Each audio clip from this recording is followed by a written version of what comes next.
Hi guys, welcome to another video. In this video we will talk more about data modeling, right? How to build data model from scratch, how to develop this data model from scratch, right? So basically we want to look at conceptual modeling, right? So developing this data model from scratch even without using your Power BI desktop. So in that sense, we want to look at conceptual modeling, right? So let's go to Google now. Let's understand what conceptual model means, right? So now it says conceptual modeling is the development of a high-level representation of a system, including its objectives, inputs, outputs, and simplifications. Often very important, often depicted using a graphical notations like causal loop diagrams or activity diagrams. So in that sense, right, this is a rough work of data model, right? You want to have that rough work to understand what your data model will look like before we head over to Power BI desktop. Right, so that's the meaning of conceptual modeling. That's the meaning of you trying to create your data model from scratch, right? So you want to have that rough work of how your tables will be arranged, how your model will look like before you depict that in your Power BI desktop, right? And you having a rough work is you going to maybe you have an iPad or you have a sheet of paper beside you. You're doing your rough work, trying to do different diagrams. Right, that's basically conceptual modeling. Right? So if you have that in the back of your mind, that conceptual modeling or building data model from scratch is you having a rough work diagrams, linking tables together, right? Before you carry that into your Power BI desktop, then at least we are 50% done with data model, right? So now, for me to be able to explain this, for me to be able to visualize this, right, for me to be able to make you guys understand this, we need to use an example, right, before we head over to our main police data set, right? So we understand what it means to conceptually model that our data set, right? Remember, conceptual model is the rough work.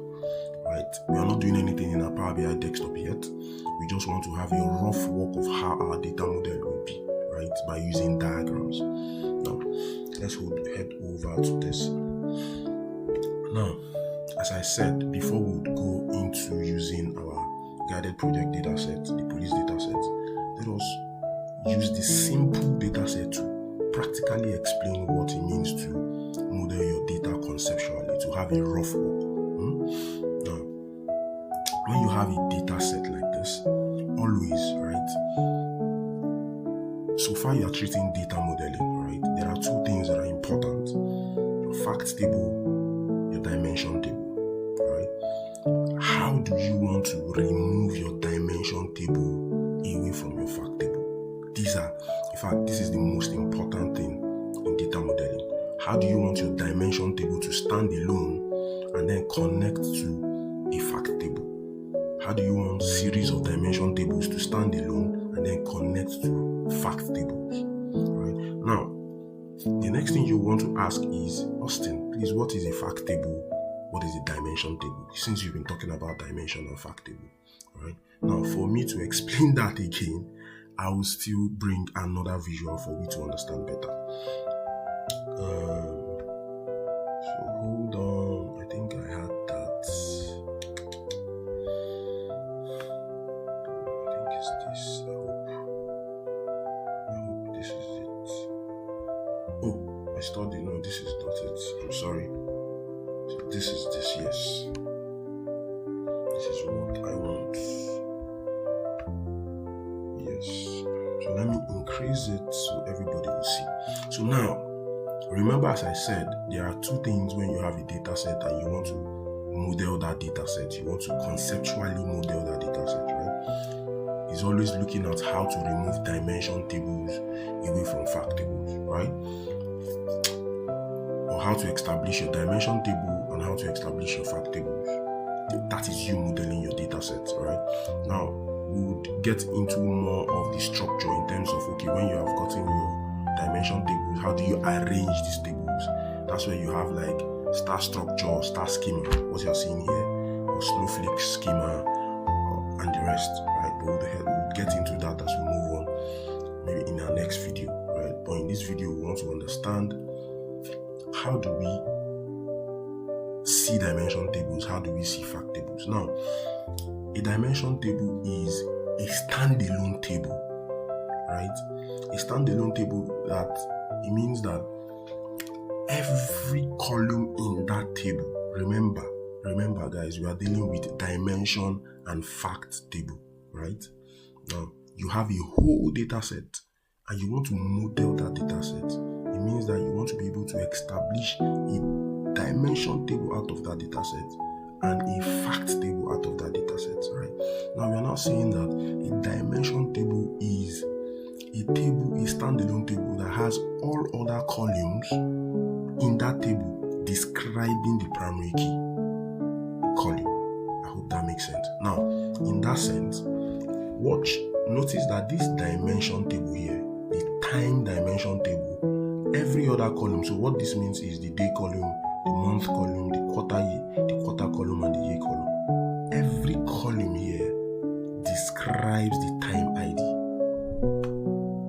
and they are unique. So your dimension table has entries that are unique, right?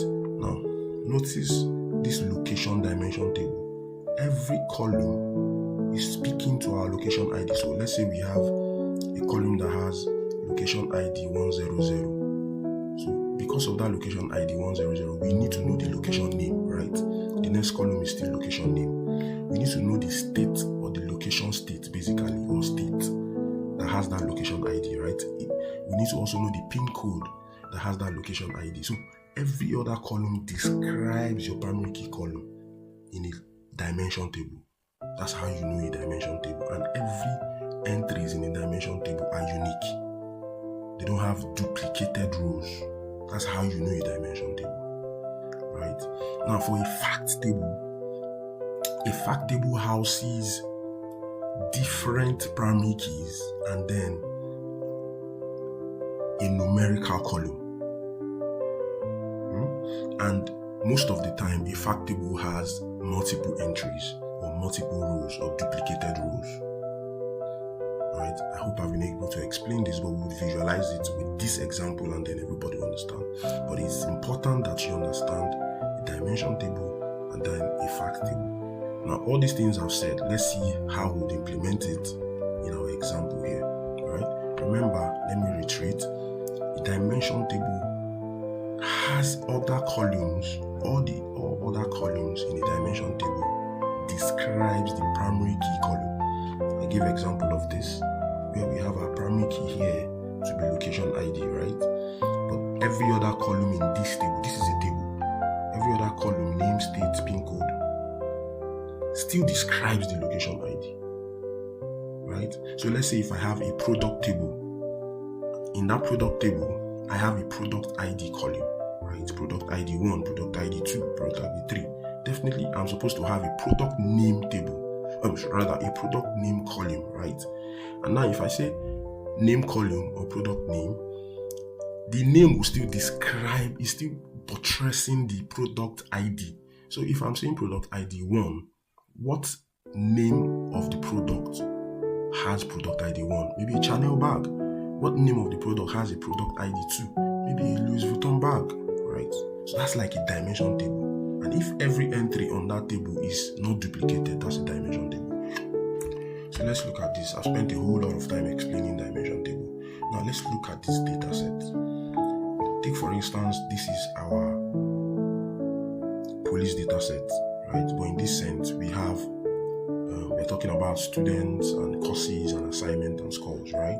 Now, how do we establish our dimension table? Because we would love to model this data. We would love to conceptually model this data. And when you mean conceptually modeling, it means you want to have a rough walk of diagrams of how the dimension table that would get out of this data set and the fact table are connected, we want to have a rough work diagram. That's the meaning of conceptual modeling.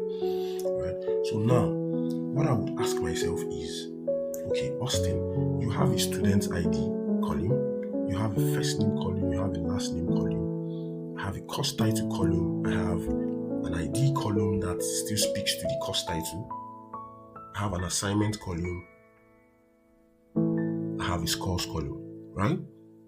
Now, I would ask myself, remember I said the idea of modeling is to have a standalone tables, dimension tables, and then fact tables. I would ask myself, can't I have a table, right? A table on its own that houses information, unique information about my student.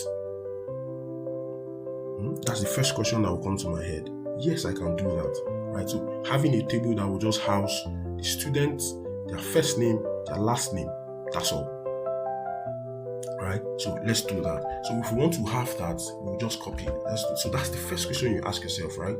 So I will do this, I'll copy, and then I'll say, how am I going to do this so it will be visible? I think this will make it bigger. So yes. So we can call this students dimension, right? Dimension table. Remember, we want to be able to have dimension tables and then fact tables and then connect them together from this data set. That's basically what we're doing. And how did we get this?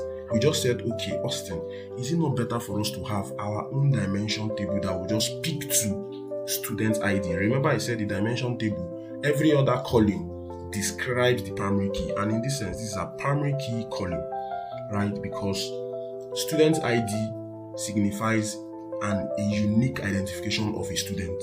There's nobody else that will have your student ID, right? Just like your registration number or your matric number when you're in school, right? But now there's something holding this to be a dimension table. Remember I said another condition is it must not have a duplicated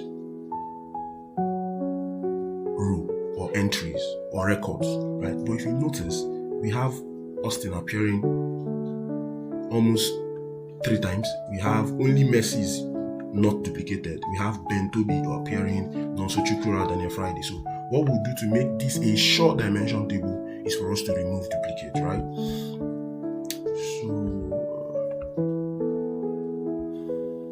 So let's see if we can remove duplicates, right? Once I highlight.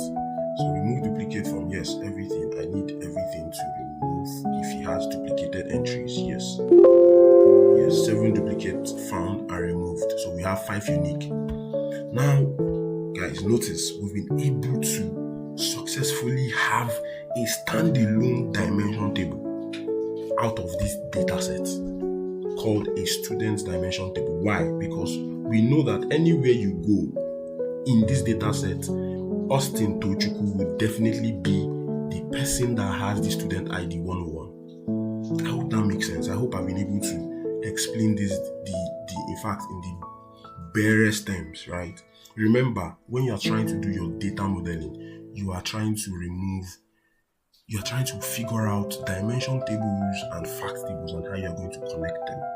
Right? Now we've done one of the first steps, right? We've seen that we can actually have our own table where we just house the students, right? So anybody that comes and sees that, oh, okay, who is the student that has ID to be 104? Definitely it is Nonso Chukura.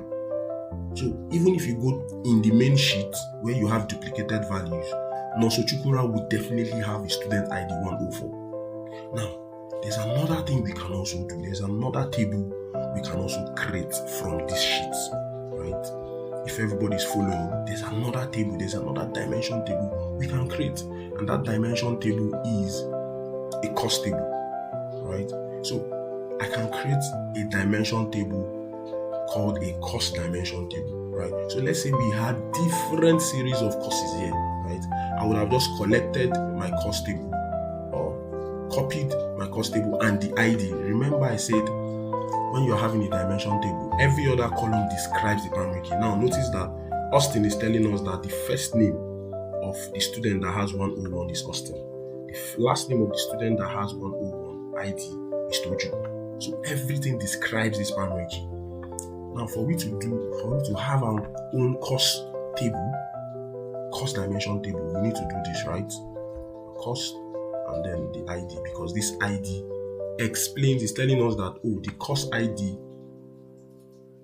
CSO1 has a tie to data visualization with Power BI. So let's say we have, for example, I have Excel here, right? Definitely Excel will not have this ID code. It's not possible, right? Maybe Excel would have CSO2. Right? So for me, if I want to create a dimension table out of this data set, I'll just call through C, right? The same thing we did initially, right? Control V, and then we try to remove duplicates. Remember, we try to remove duplicates. Very important for you to make it a dimension table. Dimension table don't have duplicated rows. It does not have duplicated entries, right? I'll come to data, I'll remove duplicates. Yes, I want it. See? So we now have unique entries. So we know that whether you go into this sheet and you look for any course ID that has CSO1, that is CSO1, then the title would be data visualization with Power BI. Right?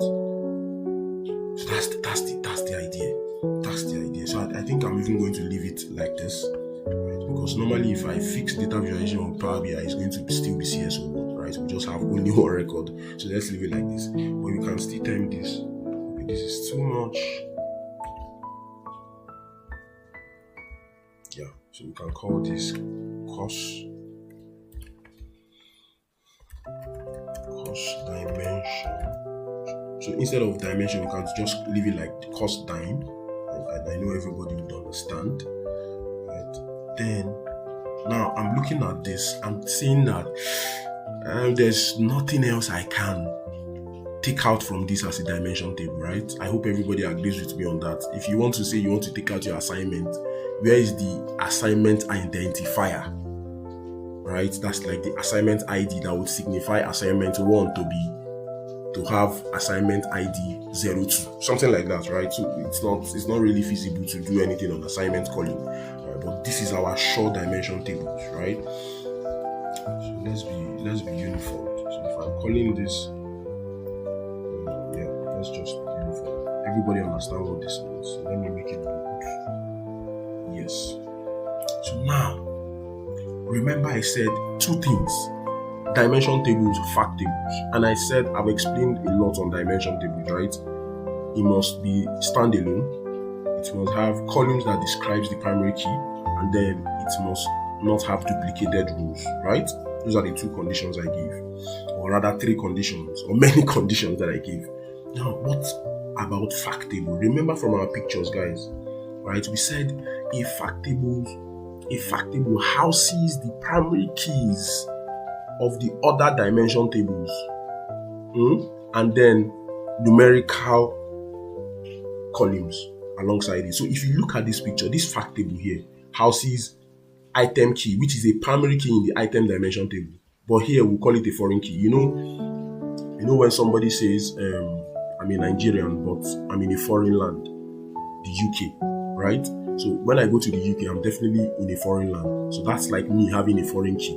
But in my own country, Nigeria, I'm a primary key. I'm in my homeland. I'm definitely a primary man.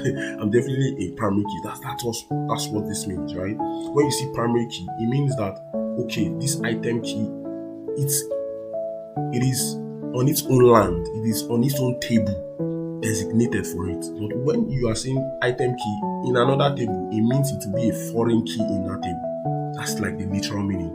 Right? So a fact table always contains foreign keys, right? And if I say foreign keys, it means that these foreign keys were once, or rather have their primary keys in another table, right? Their primary keys in their own dimension table, right? They have the right, they have that right to their own table, but they are just coming to your land to be a foreign key.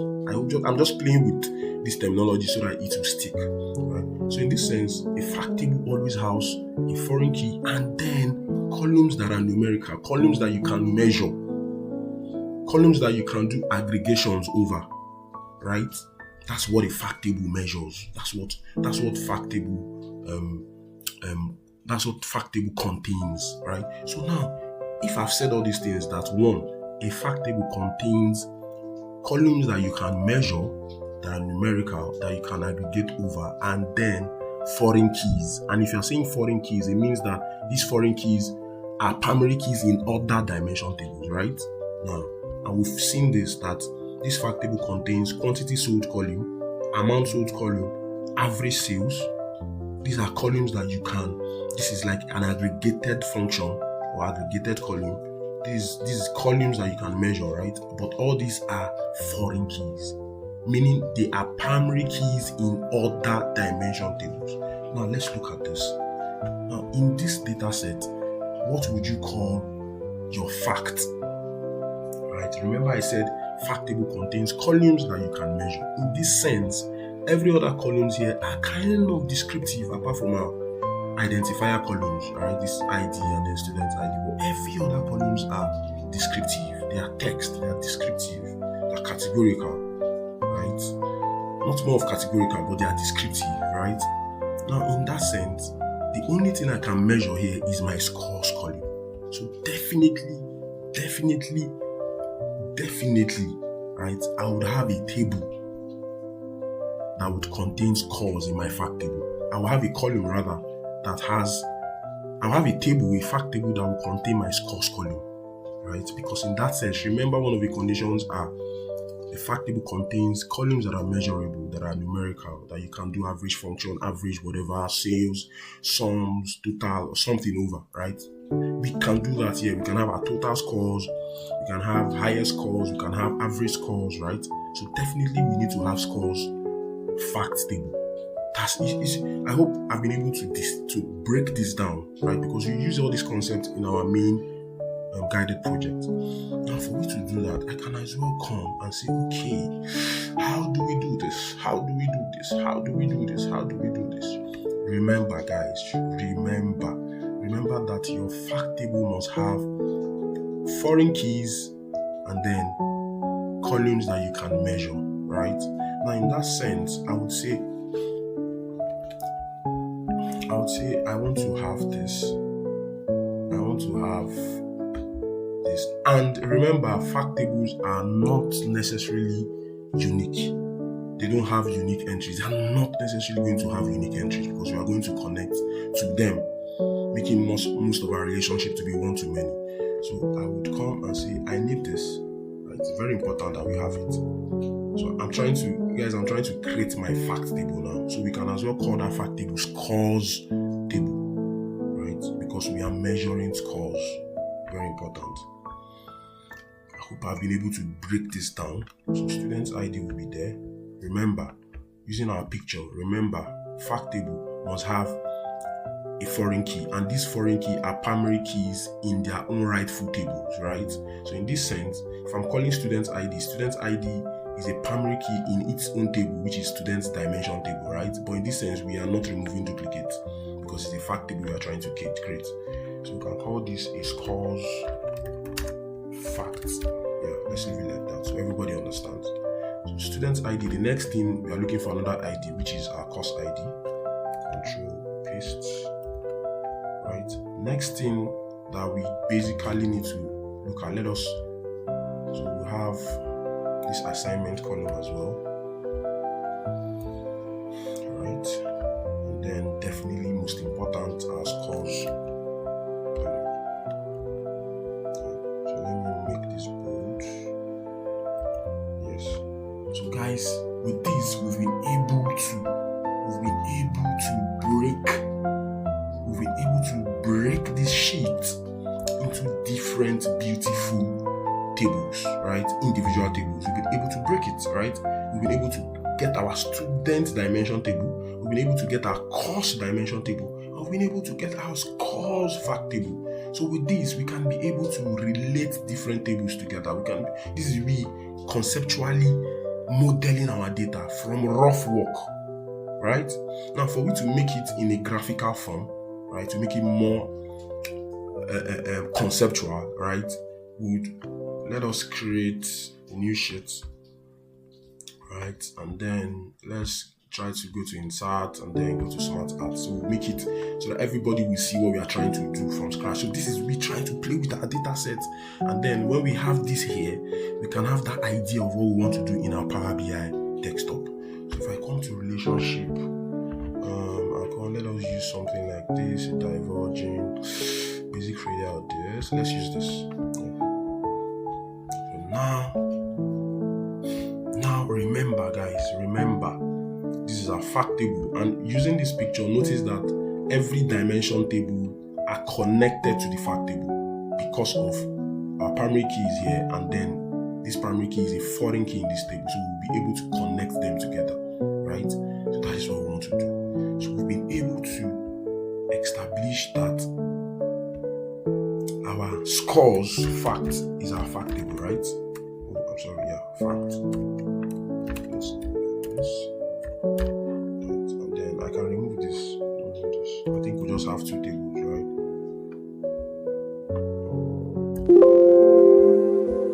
So we just have two tables. So let's delete this. Yeah, we have two tables. Yeah. So this is our fact tables. And then so let's just for documentation sake, I'm not going to do, so let's just do student dimension, right? What are involved? So student dimension table, right?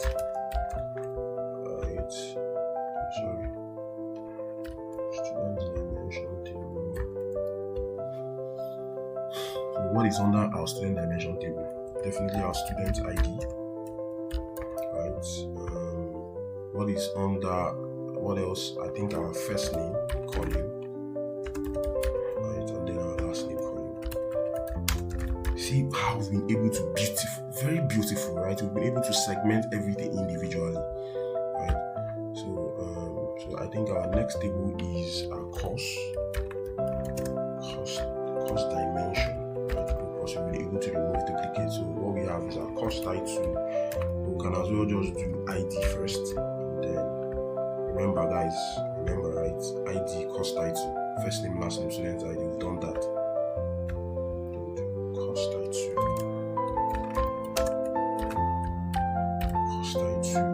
and then I think that's all. And then we have our fact table, which we call scores facts, right? So what is there is, remember what it contains. It will contain is this primary keys, but here it is going to be a foreign key, right? Because it's in a foreign land. Remember our analogy. So we'll say we would have our student ID here. Student ID. Remember, this is what we did here. Student ID, our assignment column, and then our scores column. Yeah. See? So we've been able to successfully break this down. Beautiful. So for me to conceptually model it, like having a graph or a flow diagram or whatever, right?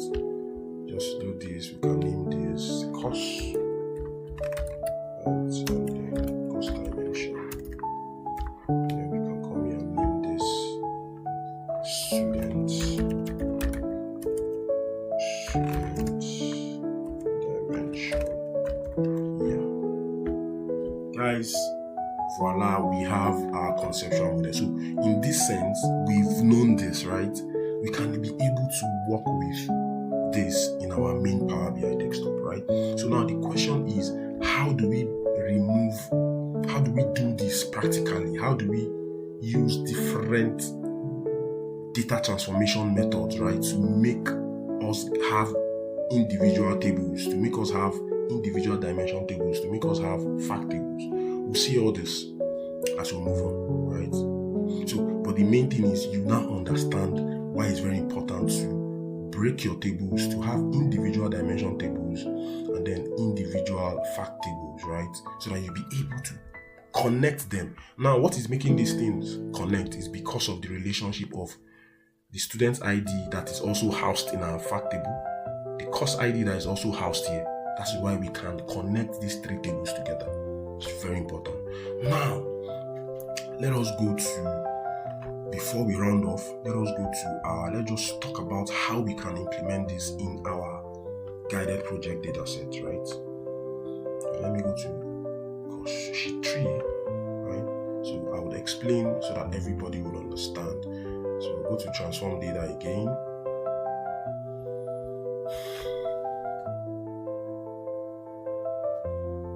Go to transform data again, right? So it takes us back to our Power Query editor, what we did in our previous video. Now, I know that we have an assignment or something to work on, right? I've been able to do that. I've been able to get my, okay, yeah, I think it's here.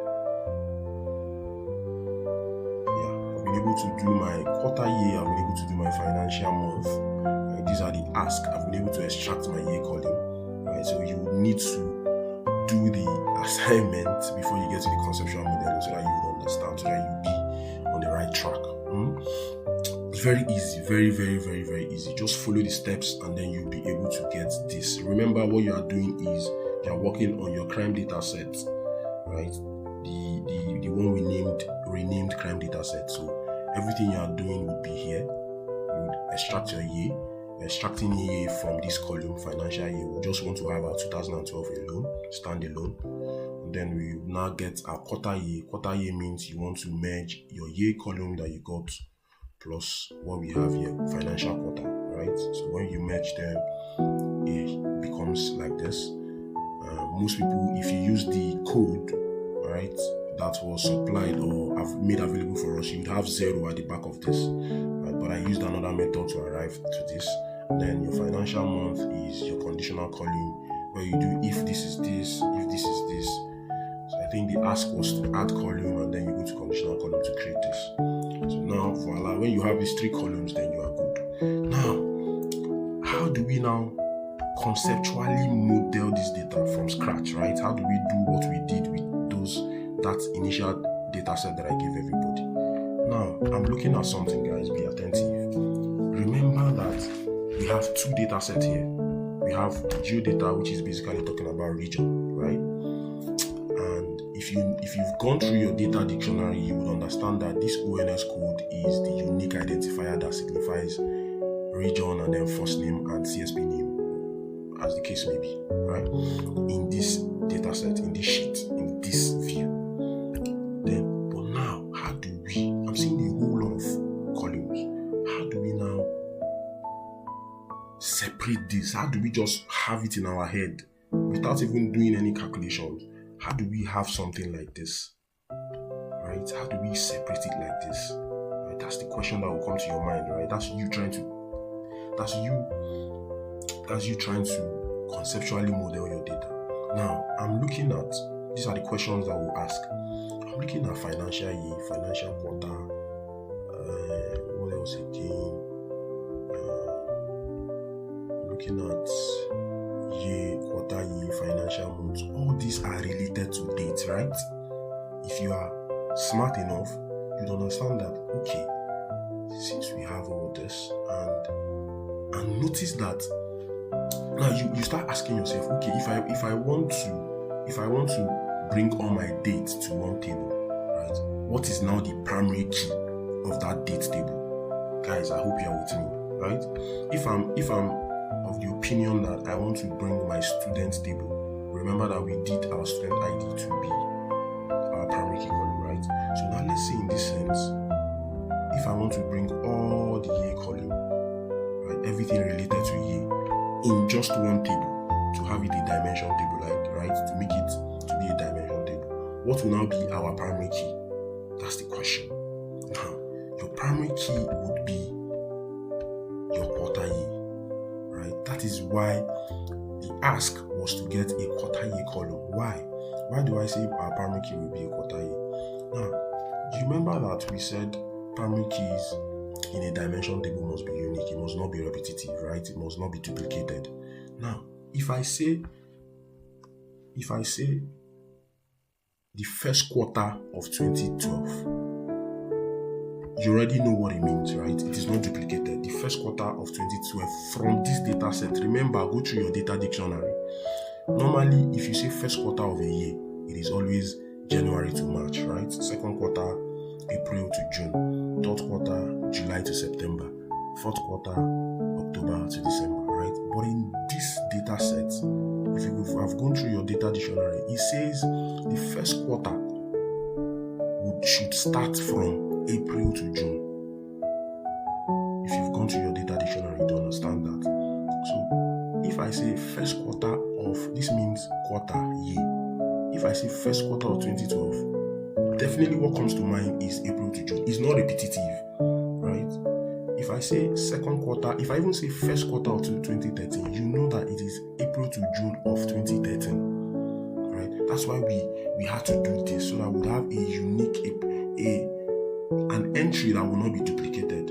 Even if you call it just like this, even if I call 101 anywhere in this sheet, I know that it is always Austin Tochukwu, right?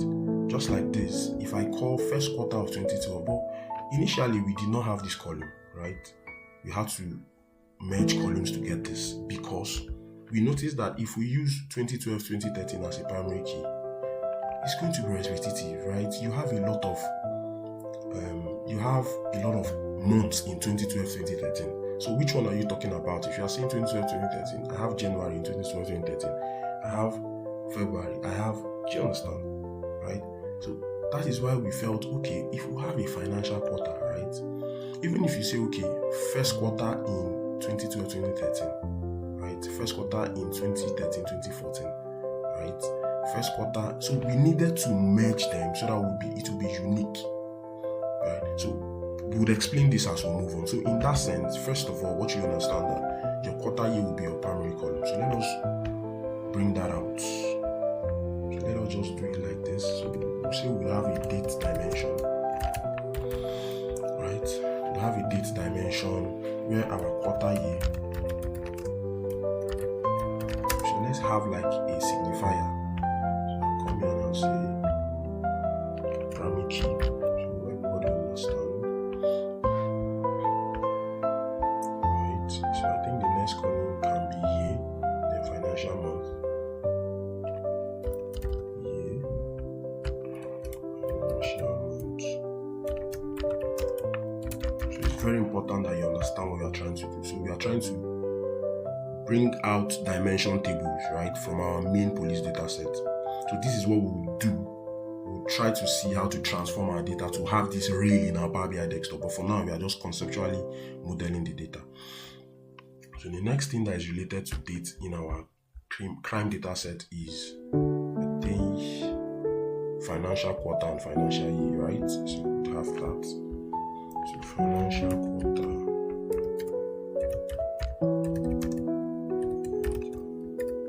Financial quarter and financial. I think financial year. Do we have that? Yeah, financial year. Yeah. So now we've been able to establish that we can also get a date table that has a primary key quarter year, and then that has other columns that describes this quarter year, right? So if I say my quarter year, first quarter of 2012, I understand that the next column will be financial month, right? Which is definitely April to June. I understand that the year will be 2012. So every other column describes this. That's basically what we just did, right? So now the next table we can be able to coin out, the next dimension table we can be able to coin out from this crime data set sheet is, I'm looking at offense. I'm saying offense column. I'm saying offense group. I'm saying offense subgroup. I'm saying offense code. Oh, offense code. Now we have a primary key, right? So I'm sure that this code would be a primary key that other columns will be describing. So anywhere you see AF, it means action fraud. It means the group under action fraud will be offense group, right? So you see, it's making sense. And we also have number of offense. I think this is what we are going to measure, right? So yes, we are getting somewhere. So for I think we will have an offense dimension table. So guys, I hope you are seeing how we are trying to have our individual dimension tables, and we'll see how to create this in our next video in Power BI, right? We'll see how to transform our data to have these individual tables, right? So I'll be able to talk on data modeling in our next video. So but for now, let's do this conceptually. So offense dimension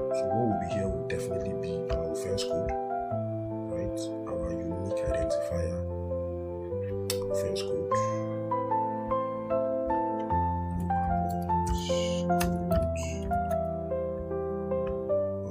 Offense code. I think the next thing is offense subgroup. Okay, offense group, offense subgroup.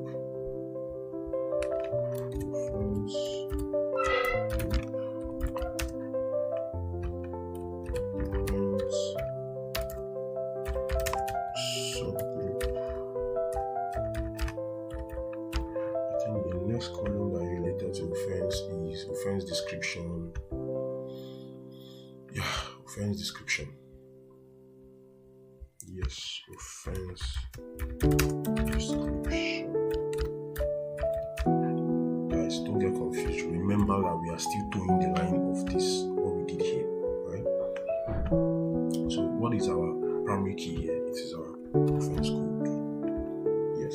So the next table I'm seeing that we can work with is, I think that starts, we cannot do anything again. We've basically removed the columns that we need, that we can segment on their own. The only column that we've not touched is our first name and then our number of offense, right? Why we are leaving it is because this is numerical, right? It will be in our fact table. Remember when I said anything numerical, anything you can measure, anything that you can work with should be in your fact table. And remember that we had assignment column in our previous example that had nothing, right? That had no dimension table. We fixed it in our fact table. So that's what we are going to do with our first name here, right? So now remember we still have the second data set, right? So this alone can be standalone because everything here describes this ONS code. So it's beautiful for us, right?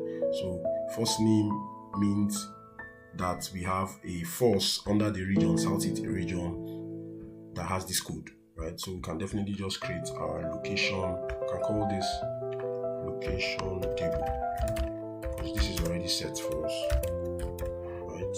Location dimension, and our primary key should be ONS code, right? So region, first name, and then CSP name. Columns that describe this ONS code. First name. So I would even not like to have first name here because we definitely have it in our facts table, right? So we don't have repetition. So I'll just basically put my I think CSP name, right? So I'll put my CSP name.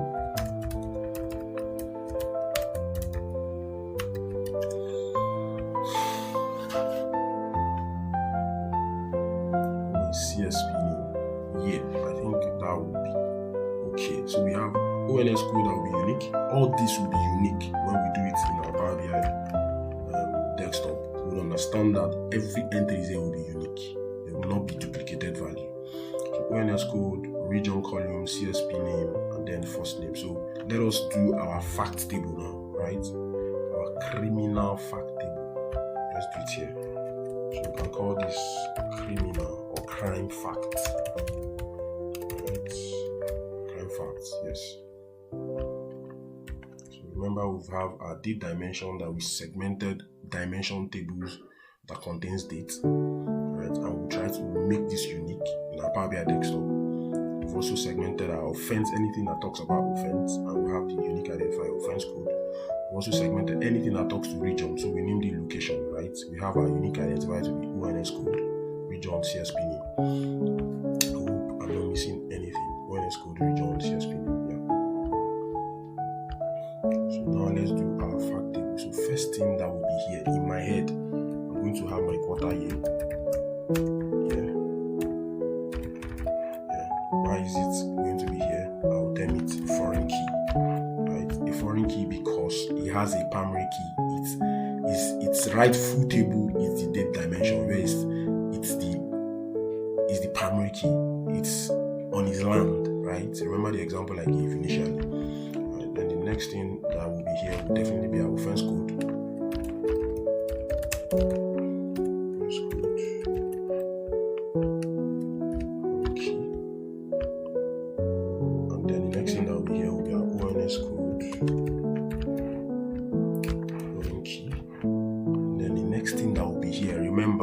not fix our first name, right? First name.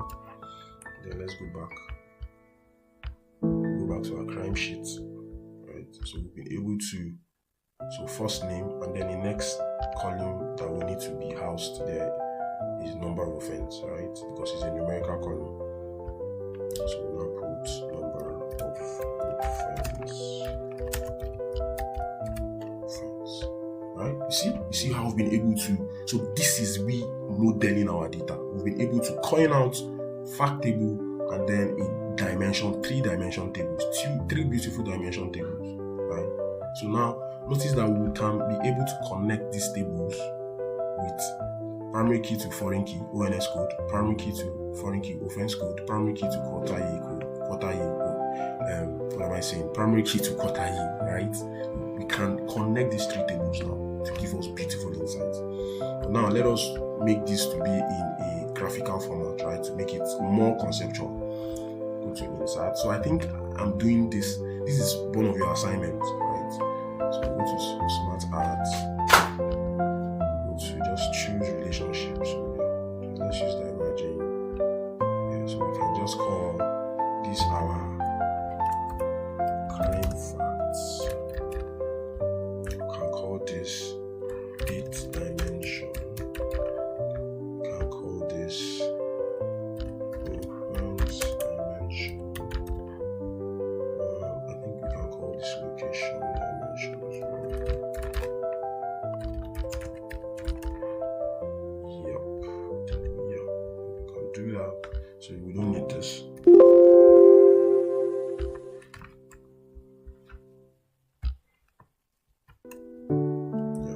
This is basically our conceptual model, right? So date is connected to a fact table because of the quarter year.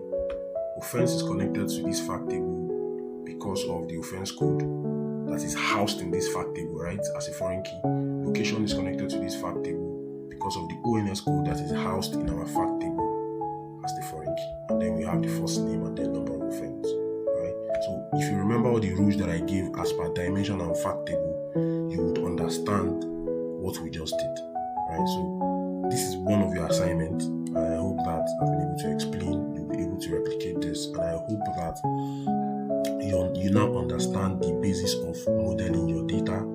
You now understand when you want to conceptually model your data. You now understand how to model your data from scratch. So I'm hoping that this lesson is going to be stored, right? You'd go through this lesson and then you'll be a guru in data modeling. So all this that we've done, we'll see how to do it, transform, right? We'll see how to transform these 2 data, right? These 2 data sets. Remember, our end goal now will now be to have these 4 data sets, or rather these 4 tables, right? That's where we are working towards to now, right? So that we'll talk more on data modeling in the next video.